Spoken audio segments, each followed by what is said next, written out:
Welcome to Doug in Exile. I have my special guest, Q from Truthville USA here on YouTube. What's up, y'all? Thank you, Doug, for having me. I'm excited. Always good to see you, buddy. Yeah. I'm bringing Q in because we're going to talk about the R word. I need an expert opinion. And welcome to Doug in Exile. Don't forget to subscribe to me.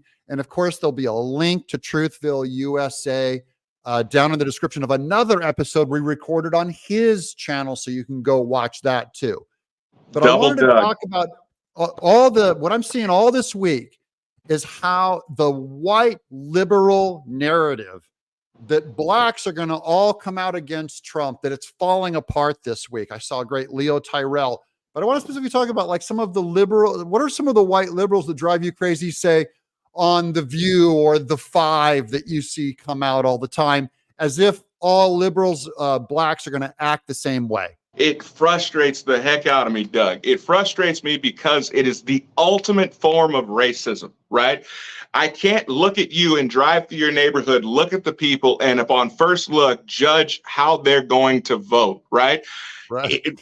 For some reason, the only people who are supposed to be a monolith is black people. You don't talk black. You don't act black. You don't vote black. I'm so sick of white liberals telling me and telling people who look like me how I have to vote and how I have to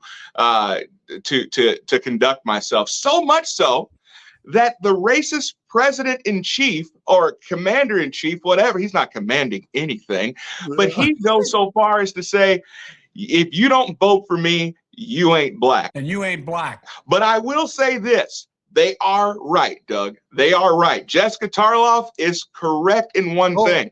When the Civil Rights Bill was signed, Lyndon B. Johnson said, I will have these N-words voting a Democrat for the next 50 years. And now we are in that 50th year and people are marching off the plantation. They've looked around for the last 50 years. They say, what has this party done for me? Is my family better off? And you see generation after generation after generation living in poverty. You see the homeless rates going up, the fatherless rates going up.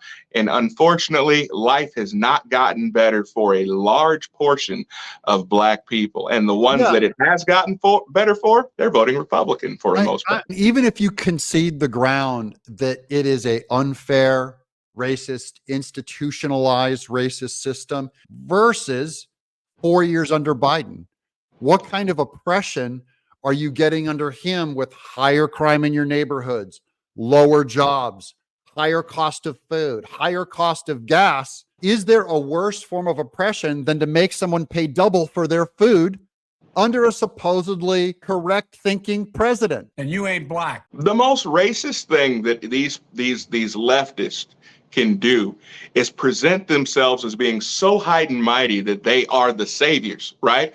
And so they hated the idea that Trump said, I'm going to help you by helping you help yourself. The one thing they cannot stand is for blacks to see themselves as their own solution.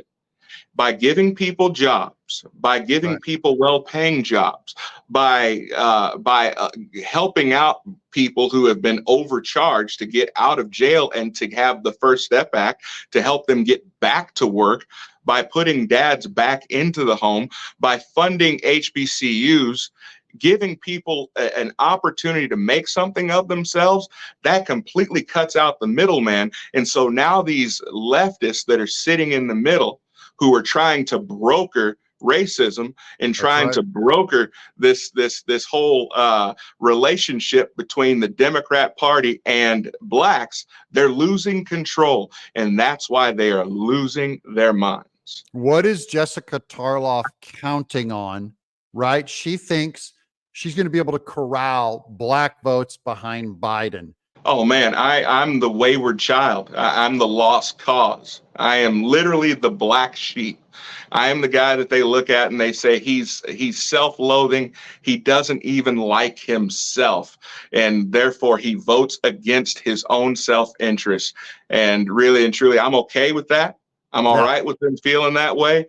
But this idea that they feel that they can think for Black people. Listen, in the past, we've always gone based off of what we have as a president, and we always have to take a chance, right? Because the other guy we're voting for, we're like, he sounds good, but he might be awful. This is the first time in many, many years since Grover Cleveland, that we've actually been able to vote for two parties, two people, and we know how they govern. And so people are like, my life 4 years ago under Trump wasn't so bad. I wasn't paying, $6 for a loaf of bread. I wasn't paying $4.50 for a gallon of milk. So people are looking at it and they're like, no, I think life was a little bit better. So there's no hiding that.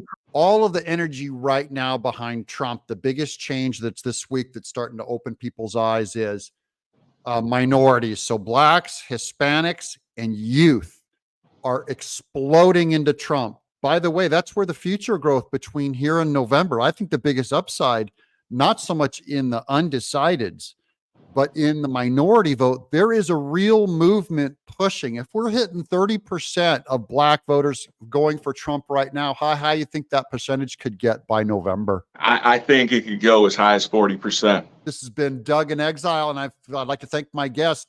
This is Q from Truthville USA right here on YouTube. Go give him a subscribe, guys. Thanks, Doug. Anytime, brother.